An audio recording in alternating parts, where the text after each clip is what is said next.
with everything that's happening now, with Rufus having this new subplot with Glenn and that being connected to Wu-Tai, I can see how all of these threads can be woven together. However, it's a lot harder to weave them together if the party all has to stay in one place. But if you split them up between Sephiroth and Hojo, let's put it that way. Imagine you split the party up between Sephiroth and Hojo. There's a lot that you could work with there. Let's talk a little bit about this theory of mine. I've got a theory about part 3 and how things are going to end up. Because, in my opinion, one of the challenges that they have in part 3 is that there's going to be so many party members, so many cast members. You see my point. The point being, there's a lot that's going to be going on. I think the final moments of FF7 are going to look very different in this trilogy compared to the original. Now, in the original, the whole party came with you to confront Sephiroth, and you essentially got to pick your primary party, and there's a point where both parties are fighting, but ultimately, that's how the game wraps up. I think what you might see, FF9 did this towards the end. But I think FF7 can take it even a step further. But what I think ultimately is going to happen is that in the final moments of FF7, the party's going to split. I think the party completely splits at the end of FF7. Not that they have disagreements or differences and they can't figure them out. I think they're going to fork off into 2 different missions. So hear me out. Like when I said, they're forking off into 2 different missions. I think Cloud, Tifa, Barrett all go to confront Sephiroth. And somewhere in that battle, they might bump into Aerith or Zack and everything going on in that subplot in the subterrane. I think Yuffie, Vincent, and maybe Nanaki, maybe Sid. Who knows? Maybe they split into 4s, right? But I ultimately think you're going to have like a Cloud, Tifa, Barrett party, and you're going to have a Yuffie, Vincent party. And Yuffie and Vincent, with their half of the party, are going to go confront the Dirge of Cerberus subplot, Deep Ground, Scarlet, Nero. Because don't forget, Yuffie wants revenge against Scarlet. I know, and these are some of the things that are changing, right? I know in the original, it was Tifa versus Scarlet with the slap fight. And don't get me wrong, I'd love to see that again. But I don't think Scarlet is Tifa's enemy anymore, per se. I think now Scarlet has become more of Yuffie's enemy. And given she's Barrett's enemy too, she makes a lot of enemies for a lot of reasons. But ultimately, I feel like this is Yuffie's fight now when it comes to Scarlet in FF7. That's one of the big parts of this theory that I want to attach to Yuffie, is that when it comes to Yuffie in this remake trilogy, like I said, we have the Wu-Tai side quest that I fully expect us to visit when it comes to FF7 Part 3, but they've built a whole new part of Yuffie's story and her character arc here in this trilogy that didn't exist in the original. And that is this confrontation with Deep Ground, Sonon, and particularly Scarlet. And like I said, now I truly believe that when it comes to Part 3, there's an inevitable showdown between Yuffie and Scarlet for Yuffie to get revenge for Sonon. That's what I see coming in Part 3.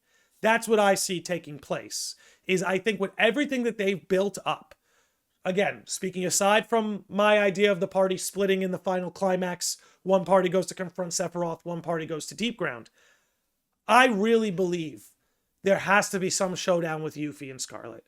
There has to be. If not with Yuffie and Nero, because I know they have to save Nero for Dirge. Nero needs to be saved and preserved for Dirge of Cerberus.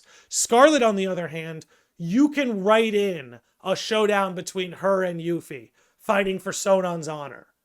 I think something like that would be incredible. And I think that's what they're building towards. You know what I'm saying? I really think that's what they're building towards here. So again, part of my theory is that Yuffie's fight really isn't with Sephiroth. That's really where I think about it. And I'm a little conflicted on Vincent when it comes to this, but it's like, when I think about Yuffie, now that we know that like the hero of the Wu-Tai War was actually Zack, but they just gave Sephiroth the credit, right? You used to fancy that maybe because Sephiroth was the war hero who helped Midgar defeat Wu-Tai, that could be Yuffie's beef with Sephiroth. But it's not. It's not. If anything, she actually has a crush on the guy who was the hero of the Wutai War. Ironically. Her fights with Scarlet. Her fights with Deep Ground. Right?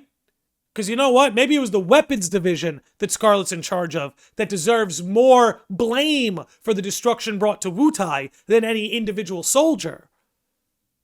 So, thematically speaking, archetypically speaking, when it comes to Yuffie's character, her battle is not with Sephiroth.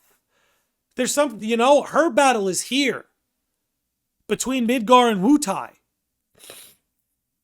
So that's my opinion on Yuffie when it comes to the finale. Let's now talk about Vincent. Which, by the way, let's bring back the age of Valentine. Okay, our media was unquestionably better back during what I call the era of Valentine. That's the 90s and the 2000s, where you had Skeeter Valentine, you had Jill Valentine, you had Ivy Valentine, you had My Valentine, you had Vincent Valentine, right?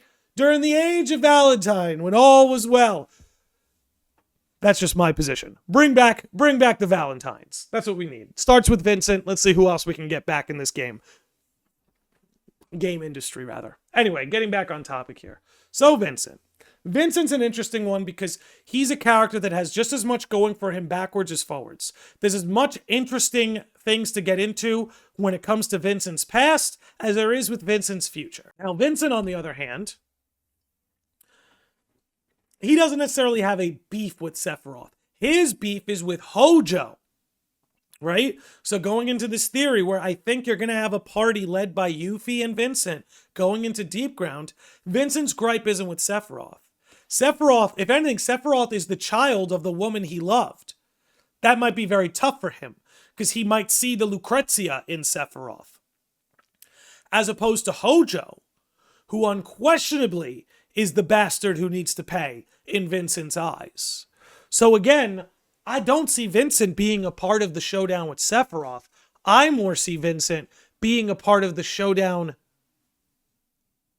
with Deep Ground, with Hojo, right? Like Hojo is to Vincent what Scarlet is to Yuffie. So I could almost see something like that taking place. Where there's some sort of battle in Deep Ground, Vincent wants to go for Hojo, Yuffie wants to go for Scarlet.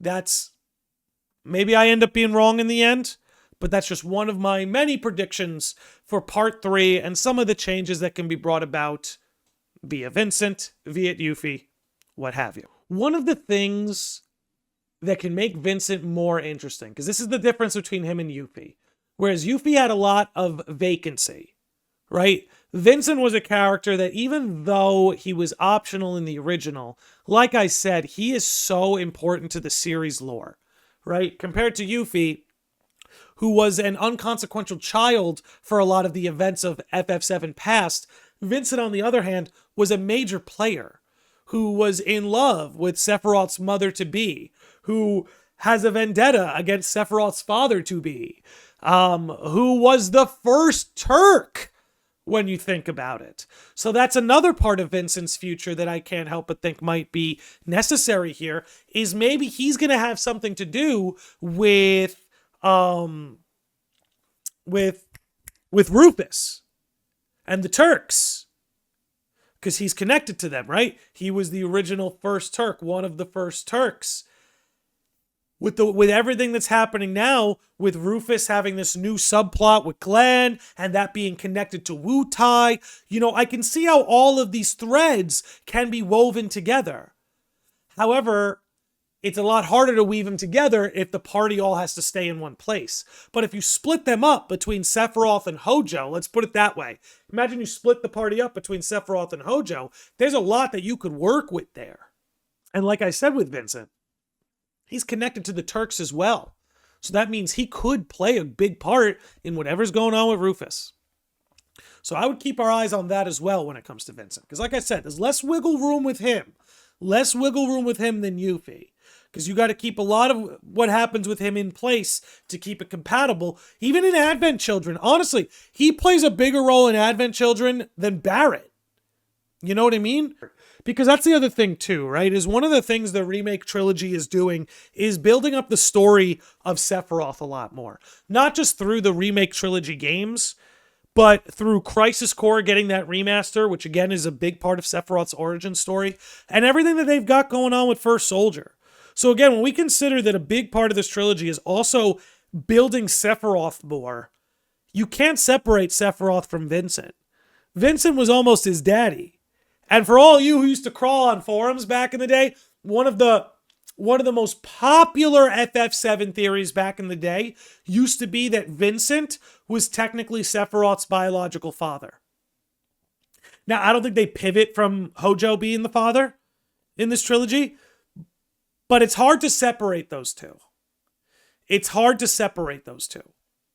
And when you consider that Vincent was truly the man Sephiroth's mother loved, I don't know. When all of this is about building Sephiroth up a little bit more, it makes me think that Vincent's going to play into that somehow as well. It's hard for me to think that he won't.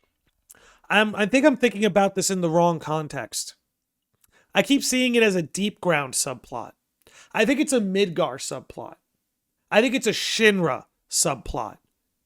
Right? I think I'm trying to separate Deep Ground from Shinra, just because they kind of had their own game in Dirge of Cerberus, when really the right way I should probably be approaching this is seeing it as not a Deep Ground sub-arc or subplot, but a Shinra one. Because then that helps to get other characters involved that may or may not be included in that party, right? Like maybe you have a Shinra party. You have a Sephiroth party, characters whose arc is primarily focused on Sephiroth, and then maybe you have like a Shinra party whose characters are mostly focused on Shinra and like what Shinra took from them.